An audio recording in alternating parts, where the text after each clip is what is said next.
My name is Grace Mitchell, and I'm 32 years old. What I'm about to share with you might sound like something out of a legal thriller, but every word is true. And it happened just last year when my adoptive mother tried to steal my $2.5 million inheritance using 3 lawyers and a room full of family members who thought I didn't deserve a penny. You see, when someone spends 24 years reminding you that you're lucky to have a roof over your head, they never expect you to inherit more money than they'll see in a lifetime. They especially don't expect the grandmother they ignored to have planned the perfect legal counterstrike from beyond the grave. Before I tell you exactly how I walked into that ambush and turned the tables completely, please take a moment to like and subscribe, but only if stories about standing up to family bullies truly resonate with you. I'd love to know where you're watching from and what time it is there. I read every comment. Now let me take you back to that Tuesday morning when my phone rang and my adoptive mother's fake sweet voice said the words that changed everything. The law offices of Johnson and Associates occupied the entire 15th floor of a gleaming downtown high-rise. As I stepped out of the elevator that morning, my heels clicking against marble floors, I already knew something was very wrong. Patricia had insisted on this specific location, this specific time, and when Patricia Mitchell got specific, it meant she'd been planning. The receptionist barely looked up. Conference room C, they're waiting. They. Plural. My stomach tightened. I pushed open the heavy oak door to find a scene straight out of my nightmares. Patricia sat at the head of the polished conference table, her brother Robert to her right, both wearing their court-best suits. My adoptive siblings, James and Linda, flanked them like guards. But it was the 3 men in identical gray suits on the opposite side that made my blood run cold. Lawyers. 3 of them. Grace, finally! Patricia's voice dripped honey over poison. Sit down. We have documents to discuss. The papers were already spread across the table. Official-looking, intimidating, with little yellow tabs marking signature lines. I recognized the letterhead immediately. Transfer of inheritance rights. You brought lawyers? I kept my voice steady, though my hands trembled slightly as I pulled out a chair. Robert leaned forward, his retired lawyer smirk in full display. We're simply ensuring everything is handled properly. After all, we're talking about a substantial sum that rightfully belongs to the family. The family. As if I'd ever truly been part of it. But I wasn't the naive little girl they remembered. While they'd been arranging their lawyers and their ambush, I'd been making arrangements of my own. My phone buzzed once in my purse, a simple message that made me breathe easier. I was not alone. Looking at their expectant faces, I couldn't help but remember the 8-year-old girl who'd arrived at their doorstep with nothing but a garbage bag of clothes and a teddy bear. My parents had died in a car accident, and Patricia, my mother's distant cousin, had graciously taken me in. Every family dinner for the next 20 years ended with the same reminder. Grace, you should be grateful. Not everyone would take in someone else's child. Someone else's child. Never their daughter. Never just Grace. The distinction became clearer as we grew older. James got a BMW for his 16th birthday. I got a lecture about not expecting handouts. Linda's college tuition was paid in full. I worked 3 jobs to afford community college before nursing school. Family vacations to Hawaii? Sorry, Grace, only 4 tickets this year. Christmas cards with the Mitchell family never included my face. But there was one person who saw through it all. Grandma Eleanor. Patricia's mother-in-law had moved in with us when I was 15, and from day one, she treated me like I'd always belonged. While Patricia counted every dollar spent on my food and clothes, Grandma Eleanor taught me chess in her study. While Robert called me the stray at family gatherings, she introduced me as her granddaughter to everyone at her country club. You're more my granddaughter than blood could ever make you, she told me once, her weathered hands holding mine. Blood doesn't make family, Grace. Love does. And you, my dear, have more love in your pinky finger than some people have in their entire bodies. I'd laughed it off then, thinking it was just Grandma being sweet. I didn't know she was already planning. I didn't know she'd been watching Patricia's treatment of me for years, documenting things, making notes. I didn't know that when she updated her will 2 years before her death, she did it with 3 independent witnesses and a video camera rolling. Most importantly, Patricia didn't know either. Grace? Patricia's sharp voice snapped me back to the present. We don't have all day. These lawyers charge by the hour, and frankly, this is costing the family money. Money that should be going to James and Linda's futures. The family. There was that word again, wielded like a weapon I wasn't allowed to touch. Let me be clear, Patricia continued, shuffling the papers with practiced efficiency. Mother Mitchell left you that money due to confusion in her final months. We all know how she was at the end. Not quite herself. I bit my tongue. Grandma Eleanor had been sharp as a tack until her last breath, and everyone in this room knew it. James cleared his throat, his expression mimicking our mother's disapproval. Look, Grace, we're not saying you don't deserve something, but 2.5 million? While I'm struggling to keep my position at Mom's company? While Linda can't even find work? Linda nodded eagerly, her designer handbag, a $3,000 Christmas gift from Patricia, sitting prominently on the table. It's not fair. We're her real grandchildren. Real. There it was. Uncle Robert pulled out a folder, his voice taking on his courtroom tone. I've taken the liberty of researching similar cases. Courts often overturn wills when there's evidence of undue influence. A non-blood relative who suddenly inherits everything while biological family gets nothing? Red flags everywhere. I was her caregiver for the last 2 years, I said quietly. I took unpaid leave from the hospital. I slept in a chair beside her bed for her final 3 months. Exactly! Patricia's eyes lit up triumphantly. You isolated her from her real family. Classic manipulation tactics. The accusation hung in the air like a slap. I wanted to scream that they'd visited Grandma exactly 3 times in her final year, and only when they needed money. I wanted to remind them how Patricia had complained about the burden of having her mother-in-law in the house, how she'd tried to put Grandma in the cheapest nursing home she could find.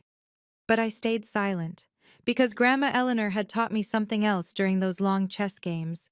Never interrupt your enemy when they're making a mistake. The first lawyer, a thin man with cold eyes, slid a document across the table. Miss Mitchell, this is a voluntary transfer of inheritance. Sign here, and this unpleasant situation goes away. Refuse, and the family will be forced to pursue legal action for undue influence, elder abuse, and fraud. Elder abuse. They were accusing me of elder abuse. My phone buzzed again, a simple message. Imposition. I looked up at their expectant faces and smiled. Before I sign anything, I need to make a phone call. If you've ever felt like an outsider in your own family, you'll understand what comes next. Before we continue, if this story resonates with you, please hit that like button. It really helps others find these stories. And tell me in the comments, have you ever had to stand up to family members who thought they could walk all over you? Your stories give me strength. Now let me tell you what Patricia didn't know about Grandma's final months. No phone calls, Patricia said sharply. You decide now, or we file the paperwork this afternoon. The second lawyer, a younger man with an eager expression, opened his laptop. We've already drafted the complaint. Elder financial abuse, isolation of a vulnerable adult, forgery concerns regarding the will's witnesses. Forgery? I couldn't help but laugh. You're seriously suggesting $2.5 million, Grace? Robert interrupted, his voice hard. That's not just money. That's security for this entire family. That's James's children's college funds. That's Linda's chance to start over. That's Patricia's retirement. Patricia's retirement. From the company she'd inherited from her late husband. The company worth $8 million. And if I refuse, I asked, though I already knew the answer. Patricia's mask finally slipped, revealing the cold calculation beneath. Then we destroy you. Every hospital in this state will know you're under investigation for elder abuse. Your nursing license? Gone. Your reputation? Destroyed.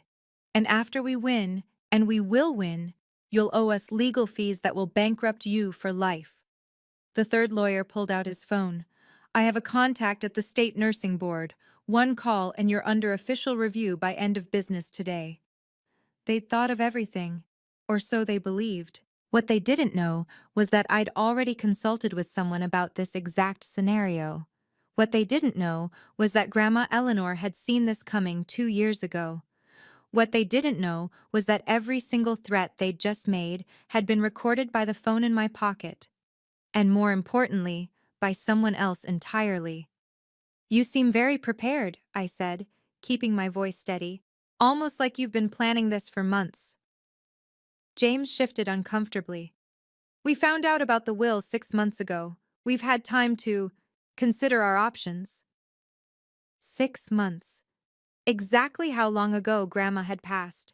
Exactly how long Mr. Harrison had been waiting for this moment. My phone buzzed a third time. The message was different now. "They just threatened you on record. Perfect. Coming in." I stood up slowly. "You know what? You're right. This is a big decision. I need 60 seconds to think." But I wasn't thinking. I was counting down. "Sit down, Grace." Patricia's voice could have frozen water. "You don't get 60 seconds. You've had 6 months."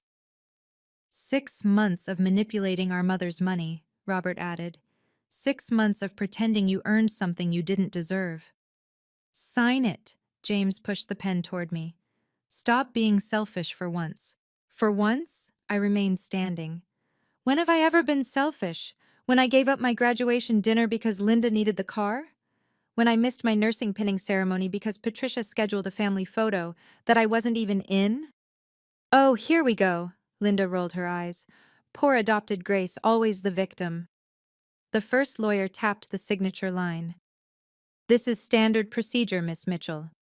Voluntary transfers happen all the time when will disputes arise." Standard? I looked him in the eye. "Is it standard to ambush someone with 3 lawyers?" "It's standard when someone steals from family," Patricia snapped.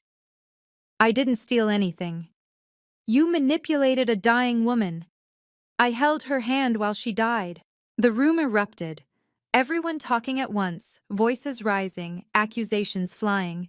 Patricia standing now, Robert's face red, James pounding the table, Linda shrieking about fairness, the lawyers trying to restore order. And through it all, I stayed perfectly still. Because Grandma Eleanor had taught me this too. In chaos, Grace, the calm person controls the room. My phone lit up with a final message. "Open the door." "You want me to sign?" I said, just loud enough to cut through the noise. Everyone stopped. "Fine, but I'm not signing anything without my lawyer present." Patricia laughed, harsh and bitter. "Your lawyer? You can't afford a lawyer. You're a nurse who lives in a one-bedroom apartment." "Actually," I said, walking to the conference room door, "I can't afford a lawyer. That's why I'm using Grandma's." The door opened before I could reach it. Mr. Harrison walked in like he owned the building, which, funny enough, his firm partially did. 70 years old, silver-haired, carrying a leather briefcase that probably cost more than my car, he surveyed the room with the kind of calm that came from 40 years of courtroom victories. "Good morning," he said pleasantly. "I'm Harold Harrison, senior partner at Harrison, Krensky and Associates. I believe you're discussing my client's inheritance?" The silence was deafening. Patricia found her voice first. "Your client? Grace doesn't have a lawyer." "She's had one for 6 months," Harrison replied, setting his briefcase on the table with deliberate precision. "Ever since Eleanor Mitchell asked me to protect her granddaughter from exactly this scenario." The room shifted. I could feel it, the sudden uncertainty, the recalculation, but they didn't know the half of it yet. As Harrison opened his briefcase, I let myself remember those last months with Grandma. The visitors she'd had, not just friends from her country club, but professional people with serious faces and leather folders. The afternoon I'd come home early from work to find her in the study with 3 strangers, signing documents while being filmed. "Grace, dear," she'd said, not even trying to hide the papers. "Just some estate planning, nothing for you to worry about." But there had been something in her eyes, a sparkle of mischief I'd seen when she'd corner my king in chess. She was planning something. "I know my son's widow," she told me one evening, her voice matter of fact. "Patricia counts money in her sleep. And Robert? He'd sue his own shadow if he thought it owed him something. When I'm gone, they'll come for you." "Grandma, don't talk like that. Listen to me." Her hand had gripped mine with surprising strength. "I'm leaving you everything, because you're the only one who never asked for anything. But they won't accept it. They'll try to break you, shame you, make you feel like you don't deserve it." She'd pressed something into my hand then, a business card with elegant gold lettering, Harrison, Krensky, and Associates. On the back, in her shaky handwriting, "When they come for you, and they will, call immediately." "Mr. Harrison has been my personal attorney for 40 years, she'd said. "He has something for you, but not until they show their true colors, not until they try to take what's yours." Now, watching Harrison pull out a thick folder marked Confidential, Eleanor Mitchell Estate, I finally understood. Grandma hadn't just left me money, she'd left me a chess game, already 3 moves ahead. "This is ridiculous," Robert blustered, but his confidence was cracking. "You can't just—" "Actually," Harrison smiled, "I can." Harrison pulled out a document with an official seal. "Before we proceed, I should mention that this conference room is under audio-visual surveillance, as are all meeting rooms in this building. I trust no one objects to having this conversation recorded." The 3 hired lawyers exchanged glances. The oldest one cleared his throat. "We have nothing to hide." "Excellent." Harrison's smile was razor-sharp. "Then let's discuss Eleanor Mitchell's actual estate plans." Patricia leaned forward. "Whatever documents you have, we'll challenge them. My mother-in-law wasn't in her right mind." "Patricia," Harrison interrupted gently. "Eleanor was my client, but she was also my friend, and she was certainly in her right mind when she told me, and I quote, 'That woman married my son for his money, and she'll try to steal from Grace the same way.'" The room went cold. I pulled out my phone, finally looking at the string of messages from Harrison's assistant. "In the lobby. They just threatened your license. Recorded. Perfect evidence for coercion charges. Mr. H says stay calm. He's coming up." This hadn't been random. Harrison had been in the building the whole time, waiting, listening through his assistant's phone on speaker in the lobby, waiting for them to threaten me, waiting for them to show their hand. Just like Grandma had waited 2 years ago to update her will with very specific provisions. "You recorded us?" Uncle Robert's face went pale. "Without consent?" "This building requires consent to enter," Harrison replied smoothly. "The signs are posted at every entrance. By entering, you consented to recording.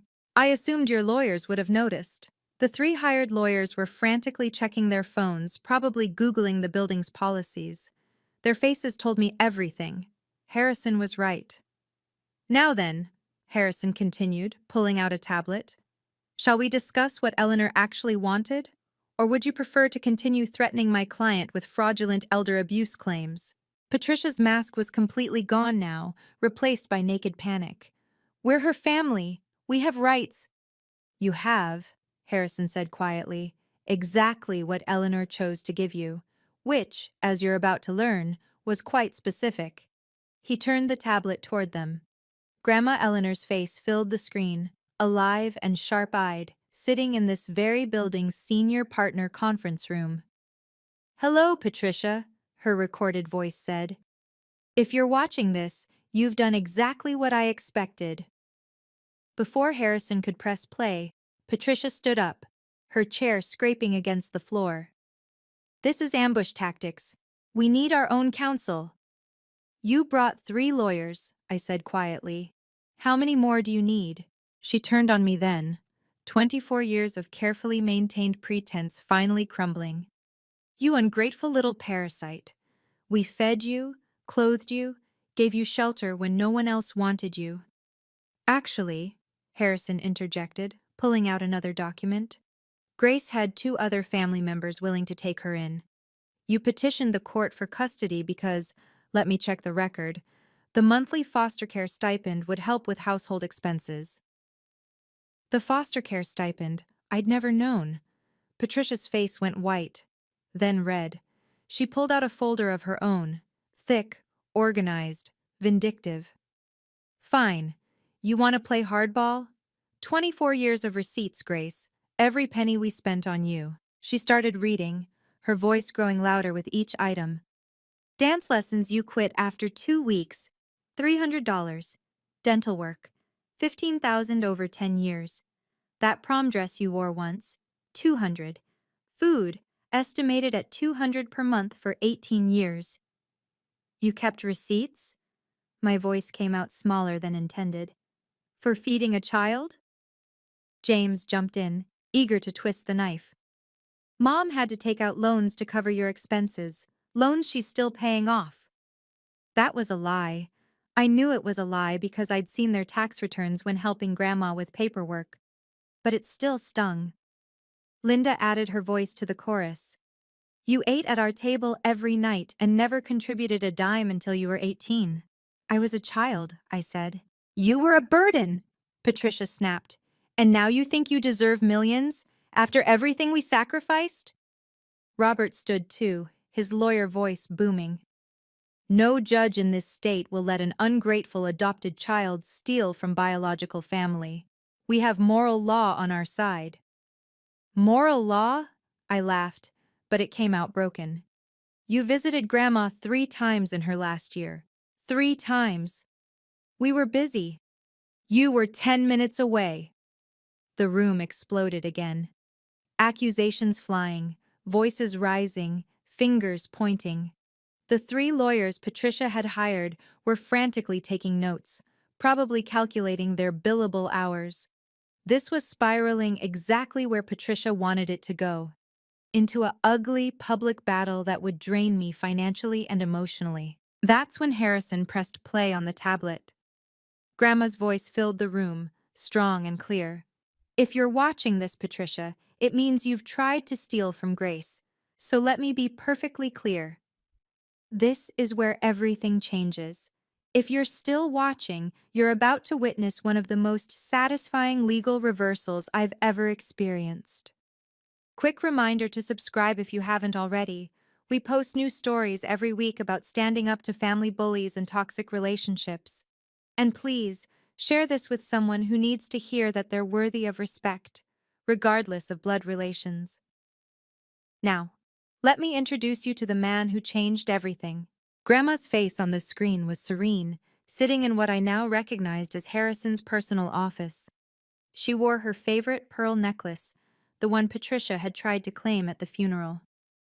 Patricia, Grandma's recorded voice continued, you're probably standing there with Robert, maybe James and Linda too, trying to intimidate Grace into giving up her inheritance. You've probably hired lawyers. Robert's idea, no doubt. You might even be threatening her career, her reputation, her future. Patricia sank into her chair. Robert's mouth opened and closed like a fish. I know this because I've watched you for 30 years. I watched you count the silver after every family dinner. I watched you tell Grace she was lucky to have scraps while you bought Linda a new car. I watched you exclude her from family photos, family vacations, family decisions. The video, Grandma looked directly at the camera. You thought I was old and blind, but I saw everything. Harrison paused the video. Should I continue? Or would you prefer to discuss the supplementary documentation? What documentation? Robert demanded, though his voice had lost its courtroom authority. Harrison pulled out a leather-bound folder. Exhibit A, Patricia's email to her sister, dated 3 years ago, discussing how to, quote, minimize Grace's involvement once Mom finally kicks it. Exhibit B, recording of Robert, advising Patricia to challenge any will that favors Grace, dated 18 months ago. Exhibit C, James's text messages about, how did you get those? Patricia shrieked. Your mother-in-law was quite tech-savvy for an 85-year-old woman. She also owned the family phone plan you all used. Legal access to all records. The 3 hired lawyers were backing away from the table now, physically distancing themselves from their clients. The oldest one closed his briefcase. "We need to confer with our clients privately." "By all means," Harrison said pleasantly. "But first, let's finish Grandma's message." He pressed play again. On screen, Grandma pulled out a document. "This is my will, updated 2 years ago. Present our three witnesses: Dr. Margaret Chen, my physician of 20 years, Judge Dorothy Williams, retired, and Father Michael O'Brien from St. Mary's. All will testify to my complete mental competence." She looked at the camera again, and for a moment, I could swear she was looking right at Patricia. "I leave everything to Grace, because she's the only one who loved me for me, not my money. And if you try to take it from her, you'll trigger the special provisions I've put in place." "Special provisions?" Harrison smiled. "This is where it gets interesting." Harrison pulled out a document with multiple official seals. "This is the supplementary trust documentation, filed in 3 states to prevent jurisdiction shopping. Mrs. Eleanor Mitchell established an irrevocable trust 2 years ago, with very specific conditions." He began reading in his courtroom voice. "In the event that any family member challenges Grace Mitchell's inheritance through legal action, threatens legal action, or attempts to coerce her into surrendering said inheritance, the following provisions automatically activate." Patricia grabbed for the document. Harrison smoothly moved it out of reach. "First, a penalty clause. Any family member who challenges this will owes the estate, now Grace, $5 million in damages." $5 million? Robert went pale. "That's impossible. You can't—" "I can, and I did." Grandma's voice came from the tablet still recording. "I liquidated my private investments to ensure this clause had teeth." Harrison continued reading. "Second, all documentation of Patricia Mitchell's financial misconduct during her management of Mitchell Industries will be forwarded to the IRS and State Attorney General." Patricia's face went from red to white. "What financial misconduct?" "The discrepancies your mother-in-law found when she did a private audit last year," Harrison said mildly. "She chose not to pursue it then, out of consideration for her grandchildren. But that consideration was conditional." James stood up so fast his chair fell over. "Mom, what is he talking about?" Harrison ignored the interruption. "Third, the video depositions Eleanor made regarding the family's treatment of Grace will be released to what she calls interested parties." "What interested parties?" Linda demanded. "Your employers, for one," Harrison replied. "James, your company has strict ethics clauses about bullying and harassment, doesn't it? Linda, weren't you applying to graduate programs that require character references?" The room was dead silent now. Even the 3 hired lawyers had stopped taking notes.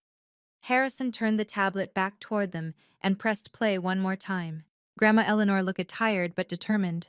"I know you all think I was a foolish old woman, but I built a pharmaceutical company from nothing before Patricia even met my son. I know how to protect what matters." She held up a photo. It was of her and me at my nursing school graduation, both of us beaming. "Grace is what matters. She loved me when I was difficult, cared for me when I was sick, and never once asked for anything in return. That's why she gets everything. And if you try to take it from her—" She smiled then, that chess master smile I knew so well. "You'll lose everything." The video ended. Harrison closed the tablet with a decisive click. "Now then," he said pleasantly, "shall we discuss your options?" "This is extortion," Robert said, but his voice shook. "You can't enforce—" Harrison pulled up another video on his tablet. "Let me show you the authentication process." The screen filled with a conference room, larger, more formal. Grandma sat at the center of a long table, surrounded by professionals. "State your name for the record," a voice said off camera.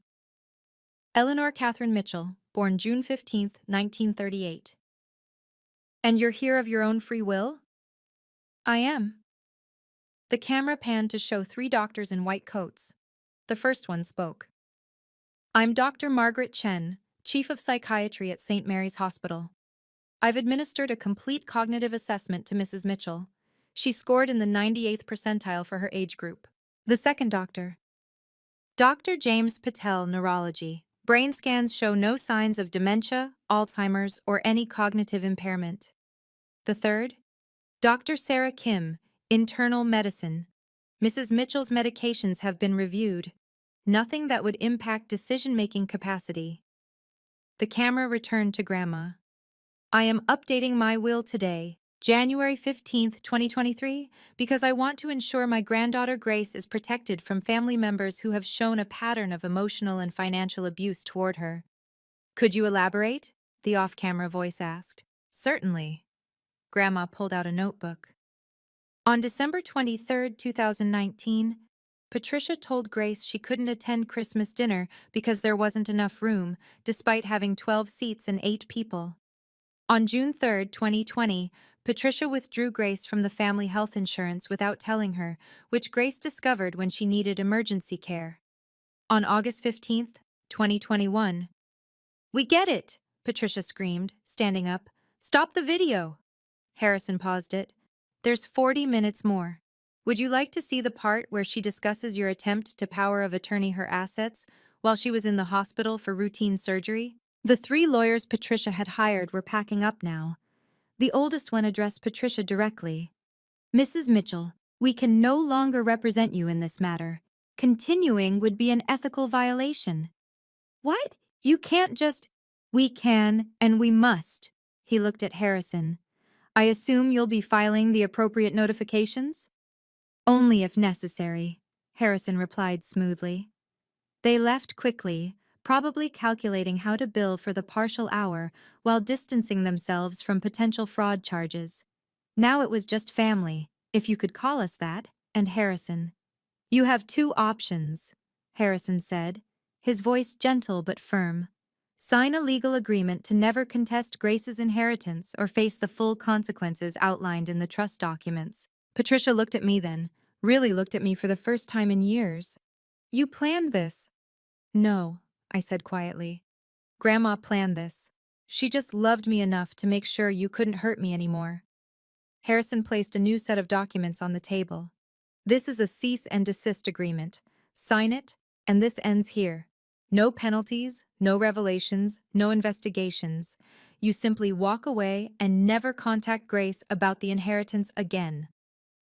"And if we don't?" Robert asked, though the fight had gone out of his voice. "Then by 5 p.m. today, I file the penalty clause activation with the court. The IRS receives Patricia's audit documentation by Monday. Your employers receive the video depositions by Wednesday. And Grace gets a restraining order against all of you by Friday." He pulled out his phone, showing a screen full of drafted emails. "Everything is prepared. I just need to hit send." Patricia's hands shook as she reached for the cease and desist papers. "This is cruel." "No," I said, finding my voice at last. "Cruel was telling an 8-year-old girl that her parents' death was an inconvenience to you. Cruel was making me eat in the kitchen while the real family ate in the dining room. Cruel was 24 years of reminding me I didn't belong." I stood up, steady now. "This isn't cruel. This is consequences." James looked between his mother and me. "Grace, we're still family." "No," I interrupted. "We're not. Family doesn't ambush you with lawyers. Family doesn't keep receipts for feeding a child. Family doesn't threaten to destroy your career because they want your money." Linda started crying, the same tears she'd used to get out of trouble our whole lives. "We didn't mean—" "You did mean it. Every single word. Every single action. You meant it." Harrison slid a pen across to Patricia. "Initial each page, sign the last one." "What about our relationship?" Patricia asked me. "Are you really going to throw away 24 years?" I almost laughed. "What relationship? The one where you introduced me as the girl we took in instead of your daughter? The one where you told me I should be grateful for scraps?" I pulled out my checkbook, the one linked to Grandma's estate account, already transferred to my name. "You know what? Let's make this clean." I wrote a check for $50,000 and slid it across the table. This covers every penny you spent raising me, according to your own receipts. Now we're even. Patricia stared at the check like it was poisonous. Take it, I said. It's more than you ever gave me freely. Robert signed first, his lawyer's mind recognizing defeat. James followed, then Linda. Patricia held out the longest, the pen hovering over the signature line. I tried to love you, she said quietly. No, I replied. You tried to control me. There's a difference. She signed. Harrison collected the signed documents with practiced efficiency, making copies on the conference room scanner. These are legally binding as of, he checked his watch, 11:47 a.m. Tuesday, March 12th. Any violation will trigger the full penalty provisions. Patricia stood to leave, then turned back. That money was meant for the family legacy. It is, I said calmly. Grandma's legacy. A legacy of kindness, generosity, and protecting those who need it. Everything you never understood about her. Robert grabbed Patricia's arm. We need to go. Now. But I wasn't done. Wait. They all froze at the door. I want you to know something, I said, my voice steady and clear. I'm using the money to open a free clinic in Grandma's name. The Eleanor Mitchell Memorial Clinic will serve low-income families, immigrants, and anyone else who's been told they don't deserve care. Patricia's face twisted. You're wasting millions on charity? I'm investing millions in humanity, something Grandma would have loved. James shook his head. You could have set us all up for life. You've been set up your whole lives, I replied. Maybe it's time you learned to stand on your own. Linda made one last attempt. Grace, please, we're struggling.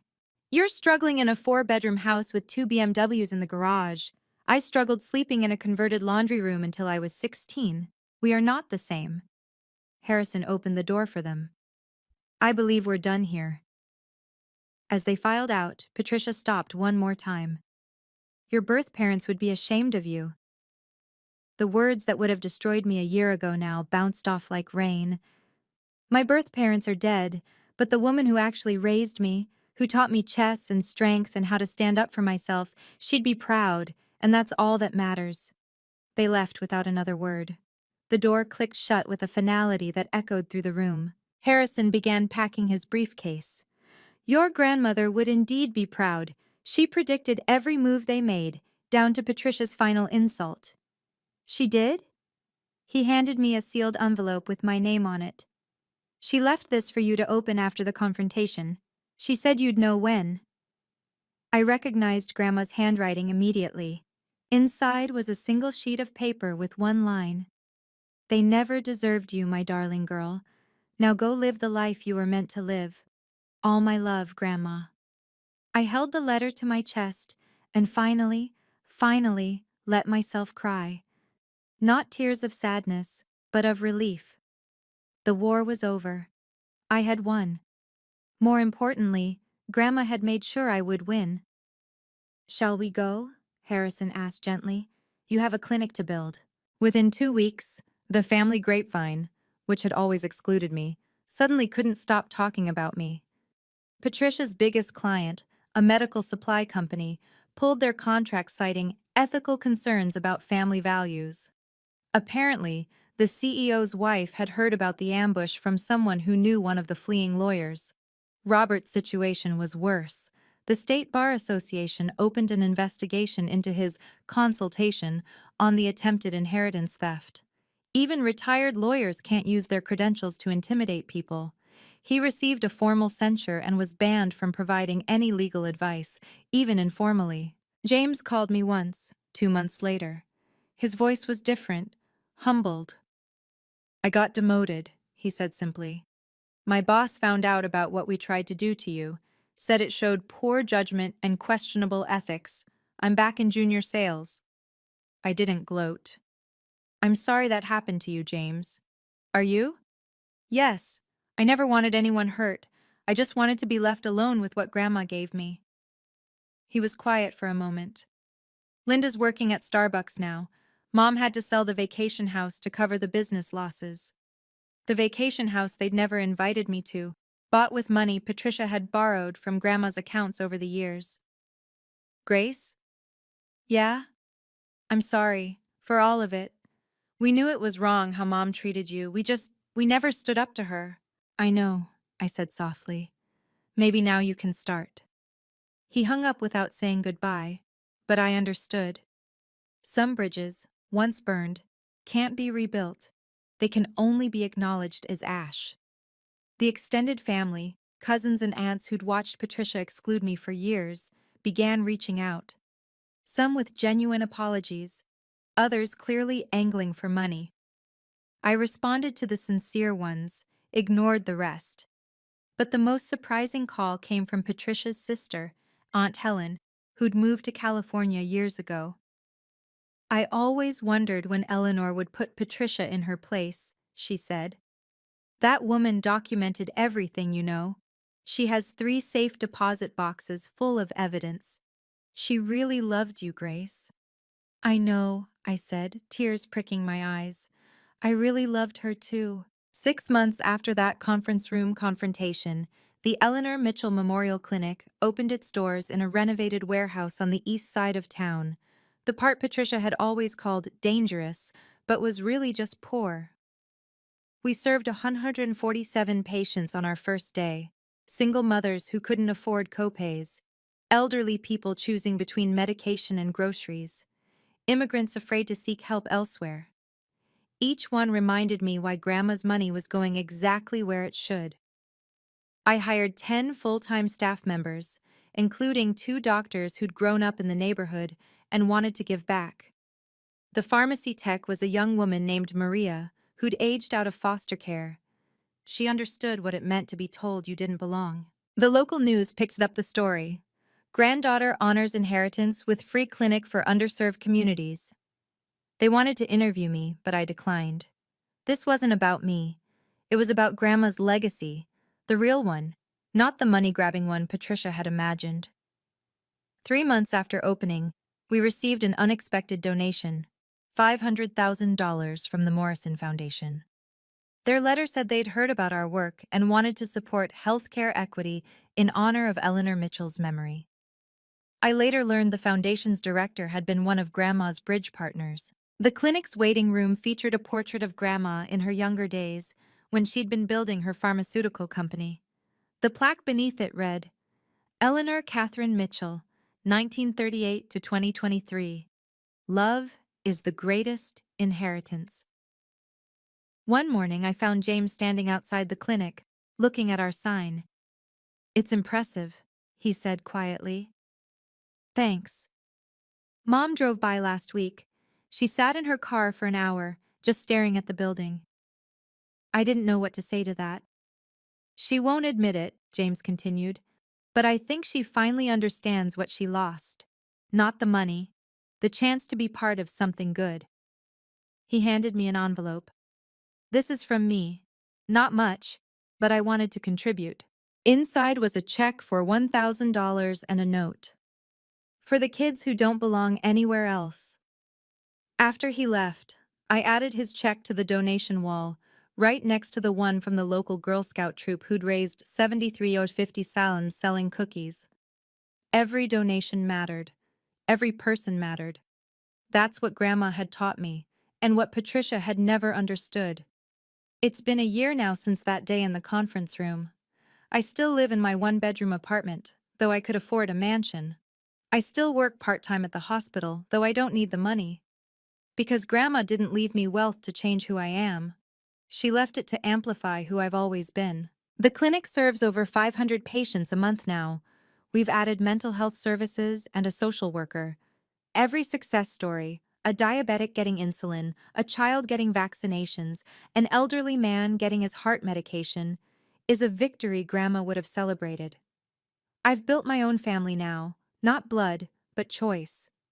My colleagues at the clinic, the morning coffee shop owner who knows my order, the elderly neighbor I help with groceries, people who see me for who I am, not what I can give them. Patricia and I haven't spoken since that day. I heard through James that she's in therapy now, finally dealing with whatever drove her need to control everything and everyone. I hope she finds peace. I genuinely do, but she'll find it without me. Setting boundaries isn't cruel, it's necessary.